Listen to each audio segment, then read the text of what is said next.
الرحمن الرحيم كتاب أنزلناه إليك مبارك ليدبروا آياته وليتذكر أولو الألباب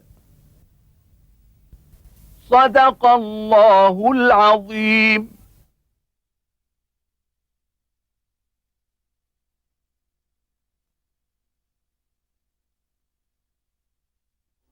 الحمد لله رب العالمين، والصلاة والسلام على المبعوث رحمة للعالمين سيدنا ونبينا محمد وعلى آله وأصحابه ومن اهتدى بهداه وعمل بسنته ليوم الدين.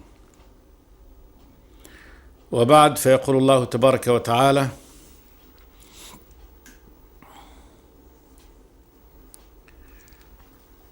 هذا كتابنا ينطق عليكم بالحق إنا كنا نستنسخ ما كنتم تعملون فأما الذين آمنوا وعملوا الصالحات فيدخلهم ربهم في رحمته ذلك هو الفوز المبين وأما الذين كفروا أفلم تكن آياتي تتلى عليكم فاستكبرتم وكنتم قوما مجرمين وإذا قيل إن وعد الله حق والساعة لا ريب فيها قلتم ما ندري ما الساعة إن نظن إلا ظنا وما نحن بمستيقنين وبدا لهم سيئات ما عملوا وحاق بهم ما كانوا به يستهزئون وقيل اليوم ننساكم كما نسيتم لقاء يومكم هذا ومأواكم النار وما لكم من ناصرين ذلكم بأنكم اتخذتم آيات الله هزوا وغرتكم الحياة الدنيا فاليوم لا يخرجون منها ولا هم يستعتبون فلله الحمد رب السماوات ورب الأرض رب العالمين وله الكبرياء في السماوات والأرض وهو العزيز الحكيم. يخبر سبحانه وتعالى في آخر هذه السورة، سورة الجاثية، عن الحال التي سيؤول إليها أهل الإيمان وأهل الكفر. نقل الله تبارك وتعالى لنا مشهد الأمم، قال جل وعلا: وترى كل أمة جاثية كل أمة تدعى إلى كتابها اليوم تجزون ما كنتم تعملون. وترى في يوم القيامة كل أمة جاثية قائمة على الركب، كل أمة تدعى إلى كتابها كتاب أعمالها، فكل فرد يتناول كتاب عمله آخذ بيمينه آخذ بشماله من وراء ظهره. اليوم تجزون ما كنتم تعملون، هذا مقالة الله تبارك وتعالى للجميع. هذا كتابنا ينطق عليكم بالحق، فقد سطر فيه كل ما كتبه كل ما عمله الإنسان، ما يلفظ من قول إلا لديه رقيب عتيد. إن كل نفس لما عليها حافظ محصي لكل أعمالها فيجد كل ما عمله محصى موجود. يوم تجد كل نفس ما عملت من خير محضرة وما عملت من سوء تود لو أن بينها وبينه أمدا بعيدا. هذا كتابنا ينطق عليكم بالحق إنا كنا نستنسخ ما كنتم تعملون. نستنسخ الملائكة، يعني يأمر الله تبارك وتعالى الملائكة أن ينسخوا كل عمل يعمله الإنسان، حتى يعني خطرات قلبه ونياته. فإذا هم بحسنة تكتب له، إذا هم بسيئة فتركها تكتب له، كما جاء في الحديث: إذا هم يعني عبدي بحسنة كتبتها له حسنة كاملة، فإن عملها كتبتها 10 حسنات، وإن هم بسيئة فلم يعملها كتبتها حسنة كاملة، فإن عملها كتبت سيئة واحدة. إنا كنا نستنسخ ما كنتم تعملون. ثم قال جل وعلا: فأما الذين آمنوا وعملوا الصالحات فيدخلهم ربهم في رحمته ذلك هو الفوز المبين. هؤلاء أهل الجنة الذين آمنوا وعملوا الصالحات يدخلهم ربهم في رحمته، رحمة الله تبارك وتعالى هنا جنته سبحانه وتعالى ورضوانه. وأما الذين كفروا يقال لهم: أفلم تكن آياتي تتلى عليكم، يعني في الدنيا، فاستكبرتم، هذا كان موقفهم في الدنيا، يعني تعاليتم عليها، وكنتم قوما مجرمين، فاعلي الإجرام. وإذا قيل إن وعد الله حق، إذا قيل لكم، بل أقسم لكم الرسول ونزلت آيات الله تبارك وتعالى تخبركم بأن وعد الله حق، وعده لعباده بأنهم لا بد أن يقوموا بين يديه وأن يحاسبهم يوم القيامة، والساعة لا ريب فيها، يوم القيامة لا ريب فيه لا شك فيه، قلتم ما ندري ما الساعة. مقالة مستكبر مستهزئ، ما ندري ما الساعة، تجهيل لأنفسهم وهم يعلمون بأن هذا يعني خبر الله تبارك وتعالى. نظن إلا ظنا وما نحن بمستيقنين. فردوا الأمر إلى أنفسهم وأن هذا مجرد ظن، وما نحن بمستيقنين بأن تكون هناك بعث وهناك نشور. قال جل وعلا: وبدا لهم سيئات ما عملوا. بدا لهم، ظهر لهم سيئات ما عملوا. قد كان الذي عملوه في الدنيا مزينا في أعينهم مجملا لهم، فقد كانوا يرون أنهم على الحق والصواب، وأن الذي هم عليه هو الخير وهو الحق وهو الثابت، وأن ما يدعوهم الله تبارك وتعالى إليه باطل وزيف. كذبوا الرسل وقالوا لن يكون، وزينت لهم سوء أعمالهم في هذه الدنيا، لكن في هذا اليوم خلاص تظهر لهم يعني سيئات ما عملوا، يظهر لهم حقيقة هذا التكذيب، يعني حقيقة تكذيبهم تظهر عند ذلك. تكذيبهم لله تبارك وتعالى، فعلهم الإجرام، يظهر بقى سيئات هذا عندما يرون أن الذي عملوه قد كان زور وكذب وبهتان وإثم عظيم، مخالفة لأمر رب تبارك وتعالى. ثم يروا بعد ذلك العقوبات التي جعلها الله تبارك وتعالى على هذا الزور والكذب الذي كانوا فيه. وبدا لهم سيئات ما عملوا وحاق بهم ما كانوا به يستهزئون. الذين سيظهر لهم سيئات ما عملوا يعني أصناف كثيرة، وكلهم بحسب يعني الزيف والجهل والغرور والتغرير الذي كان فيه. فأما الكافر فإنه يظهر له يعني هذا الأمر جليا واضحا. أولا قد كان مشركا بالله تبارك وتعالى، كان يعبد غير الله تبارك وتعالى، فيرى أن كل الذين عبدوا من دون الله تبارك وتعالى لا يملكون شيء، وأن الملك لله وحده سبحانه وتعالى. فتذهب كما يقال السكرة وتأتي الفكرة، خلاص يظهر الأمر. أسمع بهم وأبصر يوم يأتوننا، لكن الظالمون اليوم في ضلال مبين. فالآن هم يكونون كلهم سمع وكلهم بصر في هذا اليوم. فكشفنا عنك غطاءك فبصرك اليوم حديد، بصره حاد، يرى الأمور دي. فمما يرى الكافر يرى أن الملك لله وحده سبحانه وتعالى، وأن الحق لله وحده، ويضل عن الكافر ما كان قد افتراه وأفكه من الكذب والبهتان.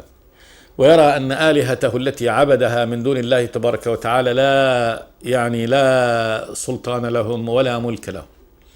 ومن الناس من يتخذ من دون الله أندادا يحبونهم كحب الله، هذا في الدنيا. والذين آمنوا أشد حبا لله ولو يرى الذين ظلموا إذ يرون العذاب أن القوة لله جميعا. هؤلاء ليس لهم قوة، وأن الله شديد العذاب. إذ تبرأ الذين اتبعوا من الذين اتبعوا ورأوا العذاب وتقطعت بهم الأسباب.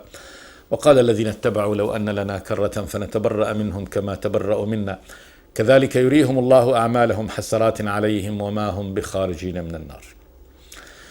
فعندما يتبرأ كل متبوع بباطل من أتباعه، كل من اتبع في باطل يتبرأ من أتباعه، على رأس هؤلاء إبليس الذي يتبرأ من أتباعه ويقول لأتباعه: إن الله وعدكم وعد الحق ووعدتكم فأخلفتكم وما كان لي عليكم من سلطان إلا أن دعوتكم فاستجبتم لي فلا تلوموني ولوموا أنفسكم ما أنا بمصرخكم وما أنتم بمصرخي إني كفرت بما أشركتموني من قبل إن الظالمين لهم عذاب أليم. وكذلك الملائكة تتبرأ من أنها عبدت من دون الله تبارك وتعالى وأنهم رضوا بهذا. ويوم يحشرهم جميعا ثم يقول الملائكة أهؤلاء إياكم كانوا يعبدون قالوا سبحانك أنت ولينا من دونهم بل كانوا يعبدون الجن أكثرهم بهم مؤمنون. وإذا رأى الذين أشركوا شركاهم قالوا ربنا هؤلاء شركاؤنا الذين كنا ندعو من دونك قال جل وعلا فألقوا إليهم القول إنكم لكاذبون وألقوا إلى الله يومئذ السلام وضل عنهم ما كانوا يفترون. عيسى يقول ويشهد أمام الله تبارك وتعالى وأمام الجمع من أمته الذين عبدوه من دون الله يقول ما قلت لهم إلا ما أمرتني به أن اعبدوا الله ربي وربكم وكنت عليهم شهيدا ما دمت فيهم فلما توفيتني كنت أنت الرقيب عليهم وأنت على كل شيء شهيد. إن تعذبهم فإنهم عبادك وإن تغفر لهم فإنك أنت العزيز الحكيم. وأما الأصنام والأوثان التي عبدت من دون الله من الأحجار ومن غيرها فإنها تؤخذ هي ومن عبدها وتلقى في النار. إنكم وما تعبدون من دون الله حصب جهنم أنتم لها واردون لو كان هؤلاء آلهة ما وردوها وكل فيها خالدون. فعند ذلك يظهر لهؤلاء الذين عبدوا غير الله تبارك وتعالى الزيف عبادتهم وضلالهم، وأن هذا خلاص يبدأ لهم سيئات ما عملوا وبدأ لهم سيئات ما عملوا. كذلك العناد والكفر والإشراك وسب الرسول وتكذيبه مما ساروا فيه يظهر لهم سوء هذا العمل وعظم هذا الجرم. ما كانوا يقدرون هذا في الدنيا، ولكن أصبح الآن يعلمون عظم الذنب الذي أذنبوه والجرم الذي أجرموه، فتظهر لهم سيئات هذه الأعمال التي عملوها وكثير منها كانوا قد نسوها تظهر لهم في العيان. للمغرور من كذلك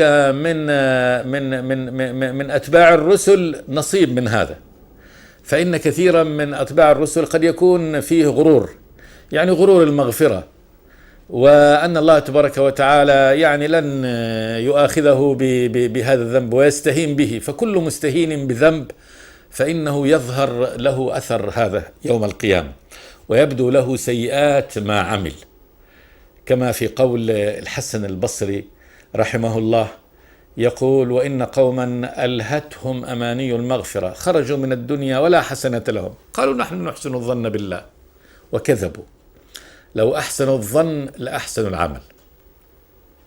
فالمفرط في جنب الله تبارك وتعالى يعض أصابع الندم يوم القيامة أنه ليش فرط، والذي فعل المعصية واستهان بها وظن أن الله تبارك وتعالى لا يحاسبه عليها يتهول عندما يحاسبه الله تبارك وتعالى، وعندما يرى من شؤم المعصية وأثرها. والعقوبة على المعاصي وعلى الكبائر شديدة، فإن النبي يقول مثلا صلوات الله والسلام عليه في تارك الزكاة: ما من صاحب ذهب وفضة لا يؤدي زكاتهما إلا صفحت له يوم القيامة صفائح، ثم يحمى عليها في نار جهنم، ثم يكوى بها جبينه وجنباه وظهره في يوم كان مقداره 50,000 سنة، ثم يرى سبيله إما إلى الجنة وإما إلى النار. فهذا يتهول، يرى أن هذا الأمر، الزكاة قد كانت أمر ميسور وفي متناول يده في الدنيا، وهي نسبة قليلة، 1 من 40 من كل 40 دينار، وأنه لم يؤدها، ثم يعاقب عليها هذه العقوبة الشديدة 50,000 سنة وهو تحت هذا العذاب. فهذا أمر فيرى وبدأ لهم سيئات ما عملوا، يظهر له سيئات العمل اللي هو عقوبة العمل الذي عمله، وما كان يظن أنه يعاقب عليه هذه العقوبة، ولو ظن في الدنيا أنه يعاقب هذه العقوبة وأيقنها لكان له شأن آخر، كما قال النبي أيضا في تارك الزكاة: وما من صاحب إبل لا يؤدي زكاتها إلا جيء بها يوم القيامة أوفر ما كانت، لا يغادر منها فصيل. أوفر ما كانت أكثر عدد كان يملكه من الإبل، لا يغادر منها فصيل. الفصيل من ينفصل عن أمه بعد الرضاع، بعد 2 خلال ينفصل، فهذا الفصيل ما ينفصل، ما يأتي. يقول النبي: ثم يبطح لها بقاع قرقر، يبطح الشخص يبطح على بطنه بقاع أرض قرقر يابسة شديدة، ثم تأتي هذه الإبل إبله التي كانت كما كانت في الدنيا تماما، نفس الإبل، تطأه بأخفافها وتعضه بأنيابها، كلما مر عليه أخراها رد عليه أولى، فتدور عليه دائرة، تصبح دائرة، كل بعير وكل فصيل يفعل فيه نفس الفعل، يطأه بأخفافه ويعضه بأنيابه، فإذا انتهت إلى آخر واحد يرجع الأول مرة ثانية، وهكذا في يوم كان مقداره 50,000 سنة، ثم يرى سبيله إما إلى الجنة وإما إلى النار. فهذا الذي يعذب هذا العذاب ويعاقب هذه العقوبة على ذنب أذنبه، زكاة لم يخرجها، فلا شك أن هذا يظهر له عند ذلك سيئات العمل الذي عمله، يظهر له كما قال الله تبارك وتعالى فيهم أحصاه الله ونسوه. أحصى الله تبارك وتعالى يعني ذنب هؤلاء العباد وهم نسوا هذا. ويقول النبي صلوات الله وسلامه عليه: إن رجلا يتكلم بالكلمة من سخط الله تعالى لا يلقي لها بالا فيهوي بها في النار 70 خريفا. فهذا الذي يهوي 70 خريف في النار بكلمة قالها لم يكن يظن أنها بالغة في الشر هذا المبلغ، كلمة غير كلمة الكفر، هذه كلمة غير كلمة الكفر. كلمة الكفر مخلدة في النار التي يموت عليها، ولكن هذه كلمة فيها إثم، يعني فيها إثم ما بلغت. يقول النبي: لا يلقي لها بالا فيهوي بها في النار 70 خريفا، من أجل أنه تكلم بهذه الكلمة. الذي يعاقب مثل هذه العقوبة في الآخرة خلاص يظهر له سيئات العمل الذي عمل، وبدا لهم سيئات ما عملوا وحاق بهم ما كانوا به يستهزئون. حاق أهلكهم وأحاط بهم من كل جانب، يعني أهلكهم هذا العذاب الذي يعني كانوا يستهزئوا به من كل جانب من جوانبهم، فلا يعني مخرج لهم من إحاطة العذاب بهم عياذا بالله. وحاق بهم ما كانوا به يستهزئون، أحدق وأحاط به. وقيل اليوم ننساكم كما نسيتم لقاء يومكم هذا لا شك أن القائل هو الله سبحانه وتعالى.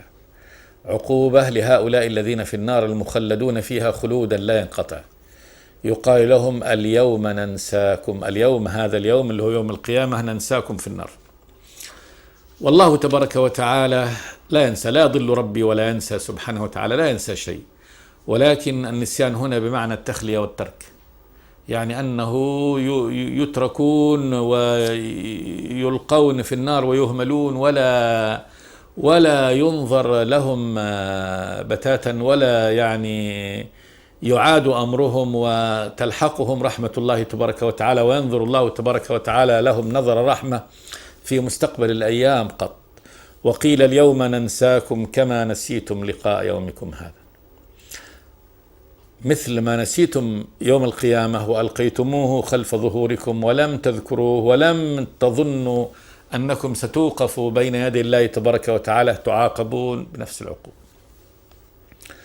فتتركون في النار تركا وتهملون فيه إهمالا كليا لا يؤبه لكم ولا يعني ينظر في أمركم. وقيل اليوم ننساكم كما نسيتم لقاء يومكم هذا، المشار إليه يوم القيامة، ومأواكم النار. المأوى، أصل المأوى هو ما يلجأ إليه الإنسان ليرتاح ويستريح، فالبيت مأوى، بيت الإنسان مأوى. هنا قيل مأواكم النار، يعني مكان قراركم، يعني مكان استقراركم. النار، وهي النار ليست مكان استقرار بمعنى أنها يستقر الإنسان فيها فيرتاح ويستر لا، وإنما من كان في النار فإنه يعني ما نقول قلق، بل هو معذب أبدا، وهو في غم يكاد يفجر قلبه ويخرج من مكان إلى مكان وينتهي من مكان إلى مكان، فهو ليس دار قرار، لكنها دار قرار بمعنى أنه لا مجال له أن يخرج منها، هي مستقره، هي مكان بقائه الذي لا يخرج منه، ما له خروج من هذا. ومأواكم النار يعني أنها مكان بقائكم، البقاء السرمدي الأبدي الذي لا ينقطع.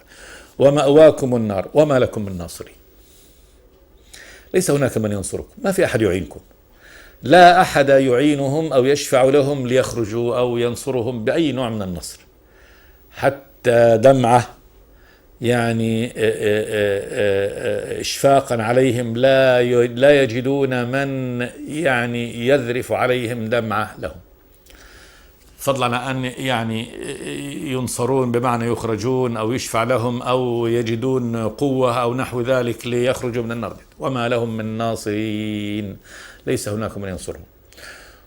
وذلك أن الكافر لا شك أنه يتخلى عنه كل أحد، كل أحد يتخلى عنه، بل يلعنه ويسبه كل أحد. فملائكة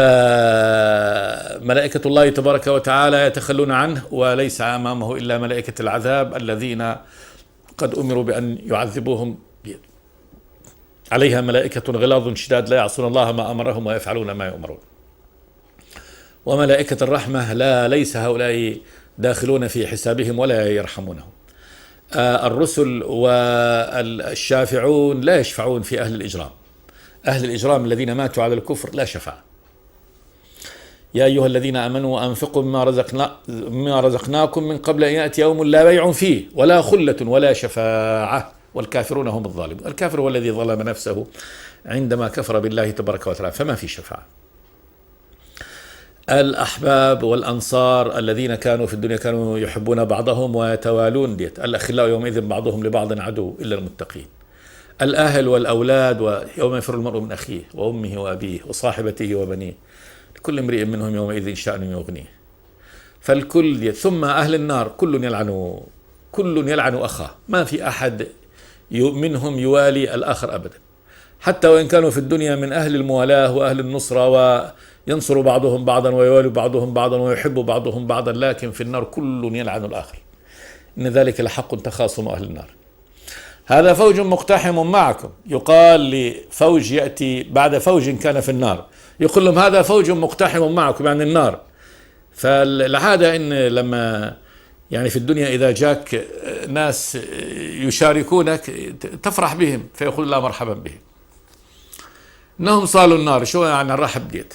فيأتي الآخرون يقول بل أنتم لا مرحبا بكم، أنتم قدمتموه لنا فبئس القرار، أنتم الأولين، أنتم سنيتوا الكفر ونحن يعني سرنا على سنتكم وعلى طريقتكم. فيبقى هؤلاء يسب هؤلاء، أول الأمة من الكفار يسب يعني آخرها، وآخرها يسب أولها. فحياتهم كلها أو بقاؤهم كله في النار، كله يعني معاداة من بعضهم لبعض. فليس للكافر ناصر، وما لكم من ناصرين ينصرونكم، ما في أحد يقف معه لينصره ولا بكلمة. قال جل وعلا ذلكم بأنكم اتخذتم آيات الله هزوا. هذا ذلكم الإشارة إلى ما هم فيه من هذا العذاب وهذا النكال وهذا البقاء في النار، بأنكم اتخذتم آيات الله هزوا. في الدنيا كنتم تستهزئون بآيات الله تبارك وتعالى، لم تأخذوها على مأخذ الجد، بل استهزأتم بها وتطنزتم عليها بالطنز والهزء لها. ذلكم بأنكم اتخذتم آيات الله هزوا وغرتكم الحياة الدنيا، غرتكم ألهتكم، ظننتم فيها البقاء والراحة والهدوء والطمأنينة والسعادة، واطمأننتم بهذا وعشتم معه ونسيتم ما وراء هذه الدنيا. عمرك محدود، وأنت ترى أن هذا العمر لابد أن ينتهي، عمرك محدود، وفيه قيل لك أن هناك بعث وهناك نشور وهناك قيام بين يد الله تبارك وتعالى. نسيت هذا الذي بعد الحياة، نسيته، ومدك الأمل في هذه الحياة وغرتك الدنيا، ألهتك شيء وراء شيء وأمل وراء أمل. فالدنيا ألهتكم بزخرفها وزينتها وغرورها وغرتكم الحياة الدنيا. قال جل وعلا فاليوم لا يخرجون منها، هذا اليوم يوم القيامة لا يخرجون منها، ما لهم خروج، لا خروج لهم من هذه الدنيا ولا هم يستعتبون. يطلب يعني منهم يعني العتاب، يعني والعتاب دائما يكون يعني مع الأحباب. فإن الحبيب إذا اعتذر عن خطئه وعن كذا في من يحب يقبل عتذر، إذا قال والله يعني ديت فسامحني فعلت كذا وفعلت فيقبل عتبه. الله تبارك وتعالى لا يقبل عتابا من هؤلاء، لأنه لم يكن هناك يعني موالاه بينهم وبين الله تبارك وتعالى، لم يحبوا ربهم سبحانه وتعالى، لم يعبدوه، لم ينصروه، فلذلك ليس هناك يعني علاقتهم مع الله تبارك وتعالى، الله تبارك وتعالى أبغضهم وكرههم. فلا يقبل منهم عتابا، لا يقبل منهم أن يقولوا يا ربي إذا استعتبوا سامحنا، أخطأنا، جنينا ما جنينا، فرطنا في أمرك، فرطنا في حقك. ما يقبل هذا. لا يستعتبون، لا يقبل منهم عتبى مهما بالغوا في يعني الإقرار بذنبهم وخطئهم، فإن الله لا يقبل منهم. ما عاد هناك مجال لأن يقبل الله تبارك وتعالى منهم استغفار ولا استعتاب مهما كان.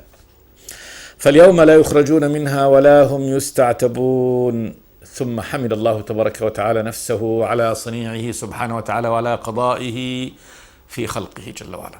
قال فلله الحمد، فلله الحمد وحده سبحانه وتعالى، لله لا لغيره سبحانه وتعالى، الحمد كله له، فإنه خالق الخلق ومدبر أمر السماوات والأرض.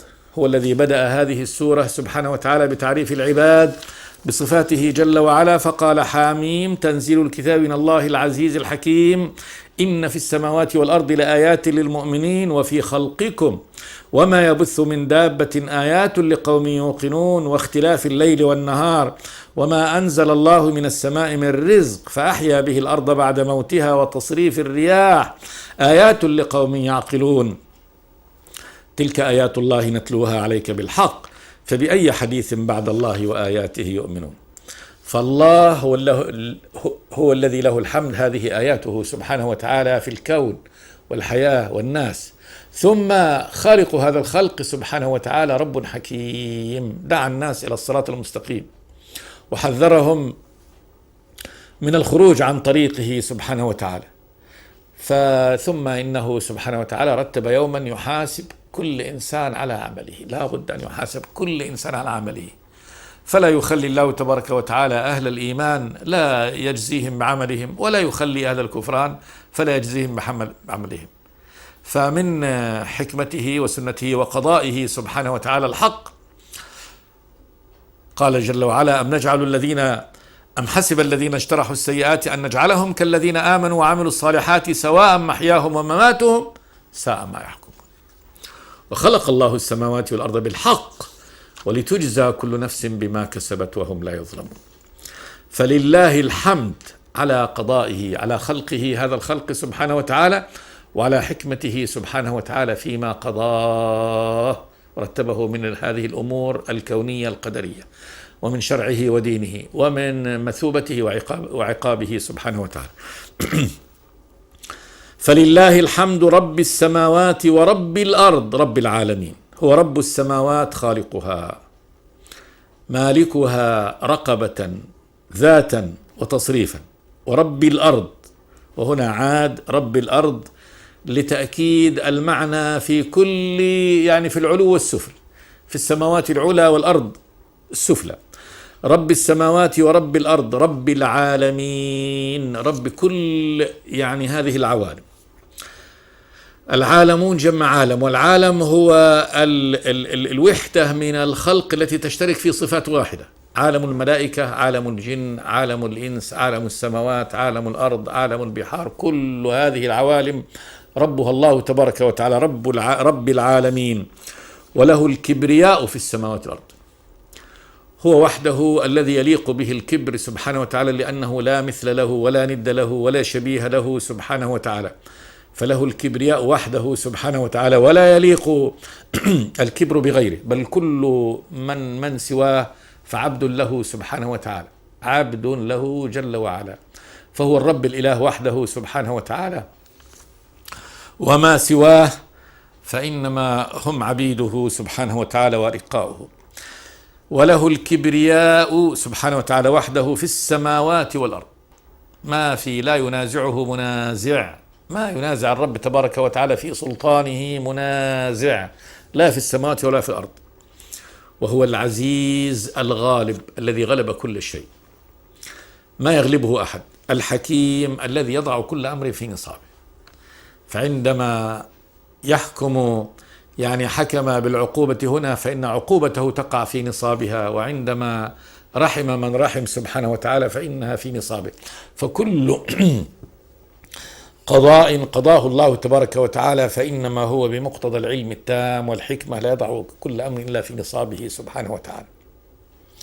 ليس بعد هذا الحديث يعني حديث للإيمان، من لم يؤمن بعد هذا الحديث فلن يؤمن بشيء، كما قال جل وعلا: فبأي حديث بعد الله وآياته يؤمنون. استغفر الله لي ولكم كل ذنب، صلى الله وسلم على عبده ورسوله محمد. بسم الله الرحمن الرحيم.